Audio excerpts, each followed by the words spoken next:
Los diarios han publicado una variedad de crónicas, pero solo ahora podemos revivir con toda su crudeza lo que sucedió aquí, con una amargura y una desesperación que ningún periódico se ha atrevido a mostrar. Los muertos de Nador, los cadáveres clavados en estacas, decapitados, destrozados a pedradas, mutilados y con las partes pudendas metidas en la boca, colgados boca abajo o bien abiertos en canal, fusilados pudriéndose al viento. Fin de la cita. Esta es la descripción, sin paños calientes, que hacía un soldado de los paisajes del desastre de Anual. Soy David Cot, presentador de Memorias Hispánicas, y hoy veremos el testimonio excepcional de un combatiente que vio cómo la incompetencia de los oficiales del ejército español enviaba a cientos de soldados al matadero, incluyendo a un amigo. Memorias Hispánicas. Antes de ponerme a leer y a comentar extractos del diario de guerra, tengo que dar un poco de contexto sobre este magnífico libro de Josep Maria Plaus i Vila, titulado 4 gotas de sangre. Se trata de un libro que recopila las notas que escribió cuando, al hacer la mili, fue enviado a Marruecos entre agosto de 1921 y octubre o noviembre de 1922. Es decir, sirvió allí después del desastre de Anual, en el que las fuerzas del independentista rifeño Abdelkrim provocaron el descalabro del ejército y la muerte de al menos 10.000 españoles. Es un libro de una gran calidad literaria y una fuente primaria excelente por aportar informaciones que no se encuentran en las crónicas de exaltación militarista y por su perspectiva antibelicista y empática con los moros. Ahí se nota su bagaje ideológico como nacionalista catalán en su corriente iberista, de una república federal de naciones ibéricas, una idea con cierta popularidad en la época. Sin embargo, como fue publicado en catalán en enero de 1936, a pocos meses de la Guerra Civil, no tuvo la repercusión que merece. El original y la reedición de 2003 son imposibles de encontrar a día de hoy, pero puedes comprar la traducción castellana con el enlace de afiliados de la descripción. Como dice tantas cosas interesantes, voy a hacer 4 episodios sobre el diario de guerra. Este de incompetencia militar, el segundo sobre la miserable vida cotidiana del soldado colonial, incluyendo jugosas informaciones sobre sexualidad, el tercero sobre diálogos y encuentros con moros, incluyendo un catalán que se hizo moro, y el cuarto sobre las acciones bárbaras de los legionarios y cómo ya había temores de que esa violencia la empleasen contra los españoles. Estos episodios los publicaré a lo largo de las siguientes 2 semanas, así que suscríbete y dale a la campanita de notificaciones para no perdértelos. Y ahora sí vayamos al tema de este vídeo. La retirada de tropas de Anual y de otros puntos del protectorado español de Marruecos fue un absoluto caos y un sálvase quien pueda. Josep Maria pudo ver las miserias de estar en modo supervivencia, y en especial de las despreciables actitudes de oficiales del ejército. Cita: y más allá de los imperdonables excesos de los vencedores, aparecen ante nuestros ojos las barbaridades de quienes, vencidos, intentaban salvar la piel a una costa de otros. Hemos visto en los rincones de los barrancos cadáveres de oficiales que llevaban una guerrera de soldado. Hemos encontrado trozos de mangas de guerrera con 1, 2 y 3 estrellas tiradas por el suelo, lo que demuestra que cuando no podían cambiar su vestimenta por la del sencillo soldado, muchos oficiales se arrancaban las insignias con las uñas o a mordiscos, para evitar represalias mayores que las que podían corresponder a los sencillos soldados a quienes poco antes habían conducido como ovejas al matadero. En cambio, no se le ha ocurrido nunca a ningún soldado vestirse de general. A los de arriba todo el mundo los conoce, y por eso se disfrazan, porque están más acostumbrados a celebrar carnavales, y no les importa. Los de abajo solo tienen un traje y una careta. Como no pueden cambiar ni una cosa ni a la otra, las ostentan con dignidad, y si han de morir, no les da vergüenza morir tal como son. Los moros son inteligentes, y la civilización les ha abierto mucho los ojos. Entre todos los prisioneros han sabido distinguir a los jefes y oficiales, no para matarlos en primer lugar, sino para sacarle un buen rescate al Estado. En cambio, mataban a los soldados, primero porque no podían mantenerlos a todos, y segundo porque sabían de antemano que por los soldados el gobierno no les daría ni 5. Fin de la cita. En el recorrido por los lugares del desastre, el soldado catalán pudo ver los restos de un camión incendiado. Entonces, un artillero que sobrevivió al desastre de Anual le explicó la historia de cómo terminó así. Cita: este camión había ido recogiendo a los heridos que encontraba por el camino de Bentiep. La mayoría procedía de Anual. Al pasar por el medio del río, el camión de heridos se encalló en la arena, y quienes lo conducían, con ayuda de otros que habían acudido al río intentando salvarse, intentaron sacarlo descargando a algunos heridos, con la intención de volverlos a cargar más tarde. En ese momento, un grupo de oficiales, al oír el traqueteo del motor, que por fin volvía a estar en marcha, intentó apoderarse del vehículo para desertar hacia Melilla. Muy pronto descubrieron, sin embargo, que antes de subir al camión tenían que desalojar a la mayoría de los heridos que no habían sido bajados ya. Al darse cuenta de lo que iban a hacer, un cabo de ingenieros empezó a gritar que nadie subiría al camión si no estaba herido.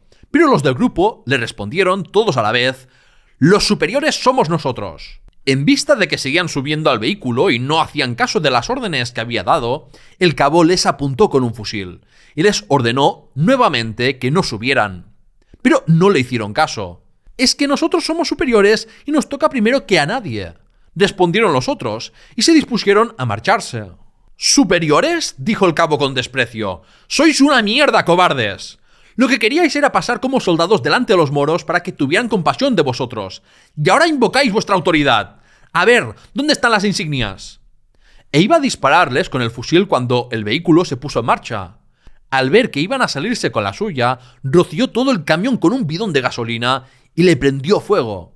Ardió rápidamente, y con el vehículo se carbonizaron no solo unos cuantos de aquellos cobardes oficiales, sino también algunos de los heridos que aún tenían alguna esperanza de poder salvarse. Enloquecido por lo que había hecho, el cabo empezó a disparar su fusil contra los superiores que escapaban, quienes, para despistar y confundirse con los soldados, iban tirando sus guerreras tras de sí. Fin de la cita. El cabo también murió, pero este incidente tan lamentable fue ocultado, como tantos otros que se habrán perdido en la historia de la guerra colonial de Marruecos. Esto se debe al corporativismo del ejército, el que se cubran las espaldas entre ellos para evitar escándalos públicos y depuración de responsabilidades. Así lo cuenta el artillero. Cita: «Esto que os he dicho a vosotros lo dije cuando me llamaron a declarar, pero el mismo capitán que me tomó declaración me dijo que cuando me volvieran a llamar no dijera nada de esto. Tendré que decir que no vi nada y que huí por otro lugar, cuando en realidad no habría podido pasar por otro sitio que no fuera ese». «¿Y por qué te pidieron tal cosa?», pregunta uno inocentemente. «Porque eso traería cola y tendrían que investigar quiénes eran aquellos oficiales». Fin de la cita. La siguiente anécdota es ilustrativa de lo tóxica y lo estúpida que podía llegar a ser la cultura militar del ejército español de aquellos años, que recompensaba y alababa a los oficiales que mandaban a sus soldados al matadero, mientras que castigaba a quienes evitaban bajas innecesarias. Cita: «No hace muchos días cercaron un bloqueo en el Barranco del Infierno. El asunto ha dado mucho que hablar. Antes era el Barranco del Lobo, ahora el del Infierno. Vamos de mal en peor». El jefe que mandaba a la fuerza destacada en los fortines de la muerte era un buen oficial, un teniente experto que quería mucho a sus soldados, según dicen, y que al ver que no había nada que hacer, ordenó la retirada, con tal de ver si con él podían salvarse los que quedaban. Al final logró salvarse él mismo, y con él algunos soldados que le siguieron, pero un sargento que se creyó que tenía derecho a desobedecer la orden de su superior, se quedó allí para morir, cumpliendo con su deber, dicen algunos, y defendiendo lo que no tenía defensa. Y con este cayeron uno a uno los soldados a los que obligó a quedarse, cuando es posible que se hubieran salvado. Pero el hecho es que al sargento que no quiso obedecer a su oficial y murió inútilmente, lo quieren proponer para la laureada, y ya lo tenéis ahí, como héroe y mártir. En cambio, al oficial que ordenó la retirada, salvándose junto a los que le siguieron, lo apresan y le obligan a suicidarse. El mismo comandante de su batallón entró en el calabozo y le dio un revólver, según dicen, para que salvase su honor. Y lo hizo, disparándose en la cabeza. Fin de la cita. Cuando tomaron buena parte del monte Gurugú, un punto elevado cerca de Melilla, los españoles ocasionaron muchas bajas entre los marroquíes. Josep María aprovecha para comentar diferencias que observó en el trato que les daban a heridos y muertos. Cita: «Siempre que hay operaciones, las bajas de los moros son muchas, quedan algunos muertos o heridos en los campos de batalla que los moros recogen por las noches, iluminados por antorchas. Es obvio que no pueden soportar que ninguno de los suyos, muerto o herido, quede abandonado. Dejar un muerto abandonado en un campo de batalla conlleva, para ellos, una maldición dala. No acostumbramos a atacar cuando se encuentran en estas lides, a menos que ellos nos ataquen primero. De vez en cuando, sin embargo, gritan, insultan y maldicen. Eso va por nosotros, no hay duda, pero lo mejor es dejarlos hacer. Cumplen con una misión que consideran sagrada, y cuando han perdido, no es raro que se desahoguen con gritos e insultos contra sus invasores. Ahora bien, Mientras ellos recogen a sus muertos, nosotros hemos visto más de una vez cómo después de la retirada han quedado abandonados algunos de nuestros heridos. Por la noche nos han hecho estremecer con sus gritos, pero al contrario de los moros, no nos hemos arriesgado a salvarlos. O mejor dicho, no nos lo han dejado hacer, aun sabiendo que a la mañana siguiente los encontraríamos descuartizados o decapitados. Fin de la cita. Antes de seguir, muchas gracias a Manolo por hacerse mecenas de nivel amigo.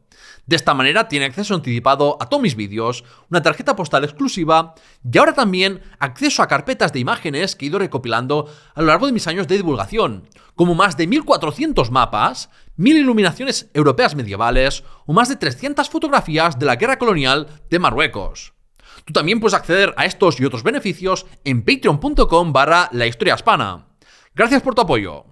Ahora ya entramos en lo que Josep María llama la Batalla de San Miguel, acontecida el 28 de septiembre de 1921 en un desfiladero del pueblo de Titsa, cercano a Nador. Se trataba de un lugar idóneo para que los rifeños preparasen una emboscada. Los españoles querían hacer pasar un convoy con todos los víveres y armas necesarias para continuar la campaña hacia el oeste. Pero al ver que el convoy no lograba pasar, los mandos militares dieron la orden de que la infantería entrase a bayoneta. Se trataba de una decisión estúpida porque el enemigo no estaba a pocos metros para entrar en un combate cuerpo a cuerpo, sino que los españoles tenían que dar vueltas en pendientes durante un tramo de más de 1 kilómetro. Y además, como movilizaban a muchos efectivos, los moros no tenían ni que apuntar para herir o matar a alguien. La batalla la explica de forma extensa en el libro, pero estos son algunos extractos que he destacado sobre el caos y el mal liderazgo que vivió. Cita: hay que temer las granadas de los nuestros y la bayoneta del que viene detrás.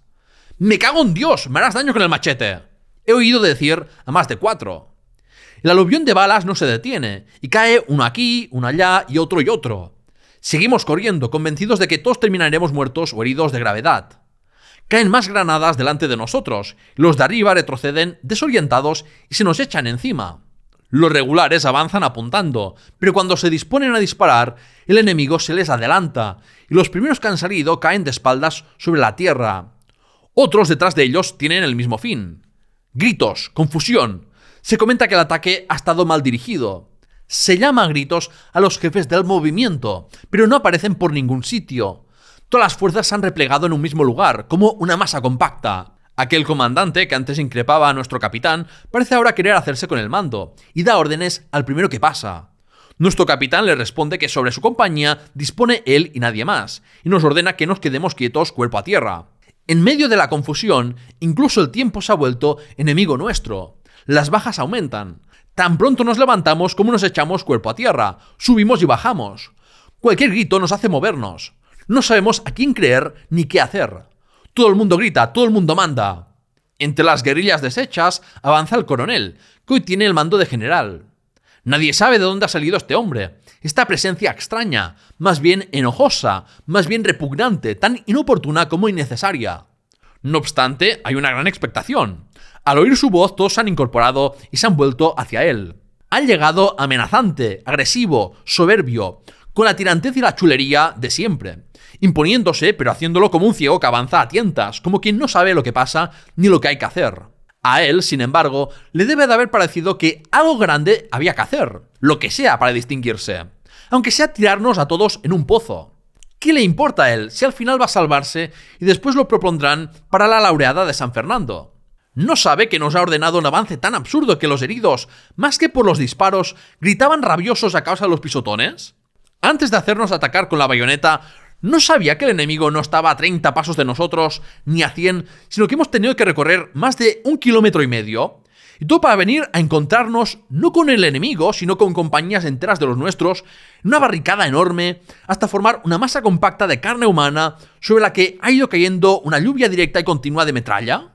Aparece para increpar e insultar a oficiales y a soldados, y para acusarlos de cobardes y traidores. Y ahora, delante de nosotros y revólver en mano, despiadado y agresivo, sin conciencia, amenaza a unos y a otros, a los que acabamos de hundirnos bajo su mando, muy superior a su inteligencia y reflexión. Fin de la cita. El combate ya se había prolongado durante 2 horas. Por el mal liderazgo se pelearon el coronel y un capitán, que estuvo a punto de matar al coronel. Entonces adoptaron una nueva táctica y los aviones dejaron caer bombas sobre el enemigo. Eso dispersó a los moros, aunque el combate siguió durante más horas y estuvo a punto de ser otro anual. En medio de la difícil batalla cayó herido un buen amigo de Josep María. Cita: dos guerrilleros de la vanguardia son heridos en un momento de despiste en que han asomado la cabeza. Otro cae a 2 pasos de mí. Me levanto para arrastrarlo a un lugar más seguro, para que no ruede hacia adelante como los otros dos. En la precipitación me había levantado dejando mi fusil en el suelo. Vuelvo atrás y lo recojo, no sin antes retirar un poco al herido, que no es otro que Ponte, el gallego con quien esta mañana he venido cantando la Marsellesa. Vuelvo corriendo a su lado, lo tumbo boca arriba. Su boca y su mandíbula están deshechas. Procuro sacar su bolsa de socorro, le limpio las heridas con un poco de algodón, le pongo yodo, más algodón encima, y lo vendo como puedo. Me lo llevo abajo y en cuanto lo tengo cargado a la espalda, el teniente gordo, con la barriga protegida detrás de un promontorio, me indica que también he de coger el fusil de Ponte, que yo había dejado al cuidado de otro de la guerrilla. Me quedo parado ahí, mirando al teniente como para decirle que lo que me pide es absurdo, que tendría que volver a dejar a Ponte en el suelo para recoger un fusil que, para colmo, ya está en manos de otro de los nuestros. En ese momento, una ráfaga de ametralladora pasa zumbando junto a mi oreja, de modo que me dejo caer con el herido. Finalmente recojo el fusil y vuelvo a cargar con Ponte en dirección al campamento de sanidad que está situado detrás de la montaña. Estoy muy cansado. Más que un herido se diría que llevo encima un peso muerto. Sus piernas se balancean de aquí para allá. Todo a mi alrededor es un cortejo que conduce muertos y heridos, igual que una larga procesión fúnebre. Él no para de gemir y de decirme que está muerto y que quiere que le dé agua. Yo mismo tengo una sed que quema. No puedo más.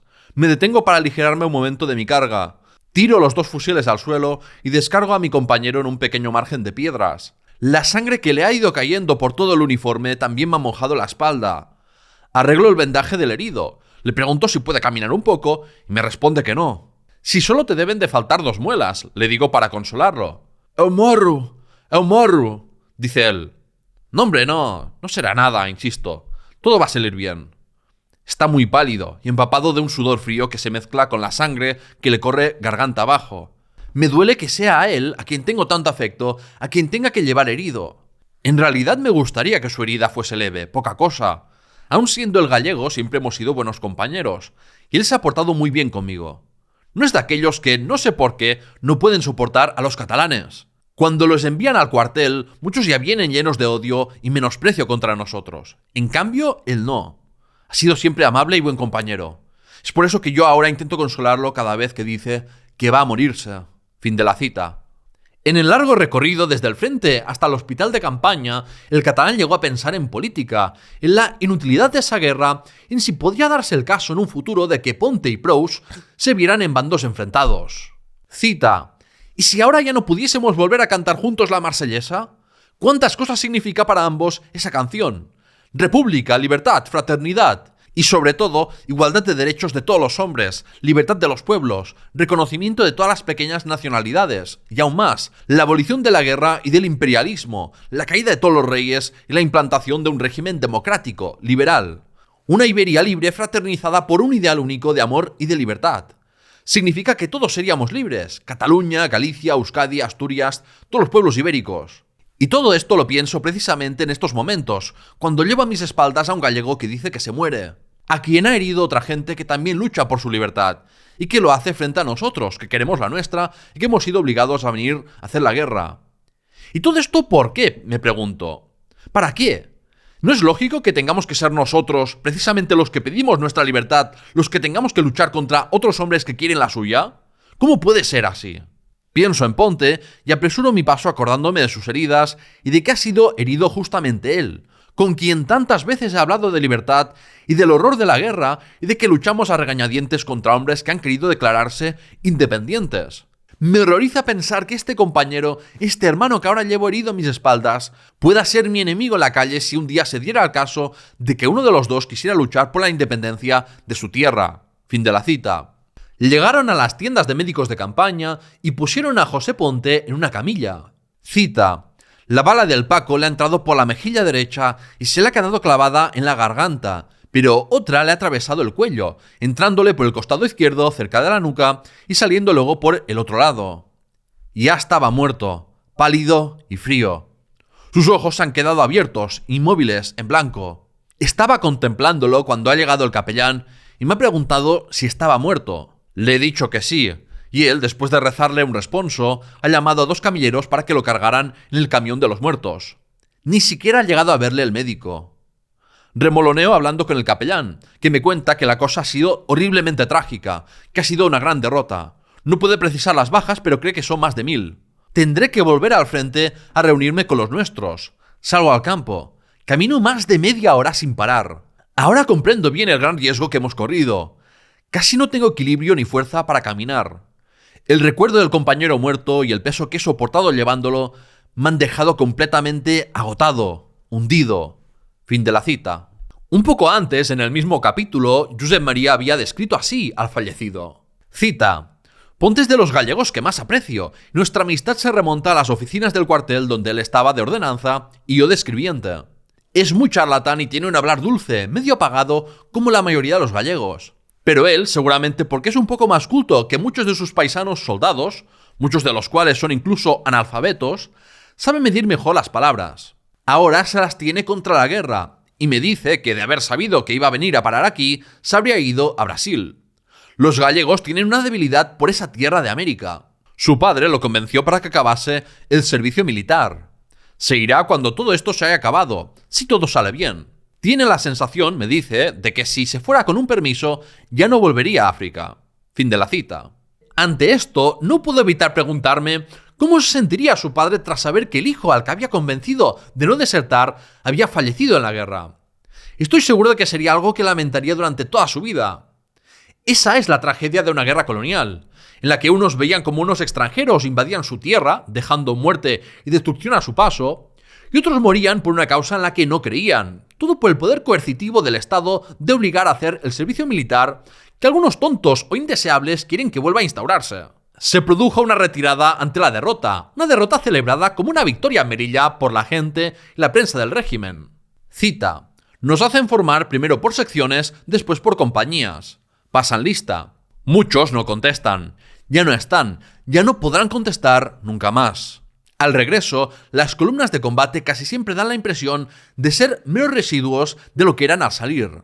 No nos hacen ir directamente a Cabrerizas. Quieren que pasemos por las calles desfilando como si hubiésemos tenido una gran victoria. Lo he dicho ya, las victorias se han considerado siempre mayores cuanto más grande ha sido el número de bajas. Y lo de hoy habrá sido, para ellos, para los que dieron las órdenes, una gesta de las más gloriosas.